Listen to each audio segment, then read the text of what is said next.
আসসালামু আলাইকুম। আশা করি সবাই ভালো আছেন। ইনশাআল্লাহ আপনাদের দয়ায় ভালো আছি। আজকে নিয়ে আসলাম একটা নতুন ভিডিও। দেখেন আজকে সৌদি আরবে খেজুর কিভাবে কাটন করে, কিভাবে পাড়ে, কিভাবে কি করে সবকিছু আপনি এই ভিডিওতে দেখাবো।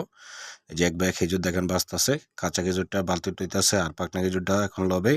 এটা কাটন করবে এটি। আরেক ব্যাগে দেখেন এই যে এন্দা বাজতাছে। এই যে আরেক ব্যাগে দেখেন খেজুর তোকনার থেকে পাকনা বাচ্চা হালাইতাছে।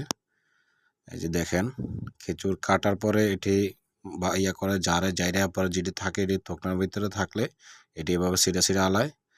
দেখেন আমরা প্রবাসীরা কত কষ্ট করি, মানে গাছে উঠে খেজুর পাড়ি, এটি আবার বাচ্চা কাটন করি। এই যে দেখেন এই ভাইয়ে উঠছে গাছে, এখন ওই যে থোকনা দেখতেছেন এই থোকনা কাটবে গাছ উঠটা। এই যে দেখেন কত কষ্ট করে উঠতেছে, এই যে থোকনা ফালাইতেছে। এই দেখছেন এটা হচ্ছে খেজুরের থোকনা। এই যে দেখছেন এই যে আরেক ভাই দেখেন যাত্তাছে খেজুর। এই যে আরেক ভাই ইয়ে করতেছে খেজুর দেখেন।